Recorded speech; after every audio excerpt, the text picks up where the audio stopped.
মুর্শিদাবাদের শিক্ষিকা মধুমিতা মণ্ডলকে ইডির তলবে হাজিরা মধুমিতা মণ্ডলের রঞ্জিত রয়েছেন আমাদের সঙ্গে। রঞ্জিত, বিস্তারিত জানাও, তিনি কখন গিয়েছেন ইডির দপ্তরে? দেখো, ঠিক 11:10 তিনি ইডির দপ্তরে ঢোকেন এবং এসএসসির যে দুর্নীতি মামলায় ইডির তলব করেছিল 20 জনের এবং মুর্শিদাবাদের অরগ্রামের বাসিন্দা মধুমিতা মণ্ডল ইডি দপ্তরে এসছেন।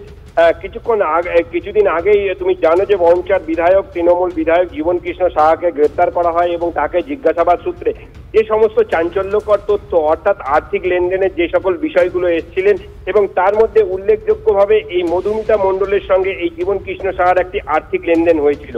এই পরিপ্রেক্ষিতে কিন্তু মধুমিতা মণ্ডলকে জিজ্ঞাসাবাদের জন্য ডেকে পাঠানো হয়েছে। 20 জনের একটি তালিকা, অর্থাৎ তাদেরকে ডেকে পাঠানোর জন্য, অর্থাৎ যাদের সঙ্গে জীবন কৃষ্ণ সাহার আর্থিক লেনদেন হয়েছিল সেই 20 জন ব্যক্তিকেই কিন্তু ধাপে ধাপে ডেকে পাঠানো হচ্ছে ইডি দপ্তরে। এই মধ্যে 4 জন ব্যক্তি, তারা যারা শিক্ষক, তারা কিন্তু এসছেন ইডি দপ্তরে। এই মুহূর্তে তাদের জিজ্ঞাসাবাদ করা হচ্ছে এবং সেই সমস্ত ব্যাংকের আর্থিক লেনদেন দেখিয়ে তাদেরকে জিজ্ঞাসা করা হচ্ছে, এমনটাই ইডি সূত্র মারফত খবর পাচ্ছি আমরা।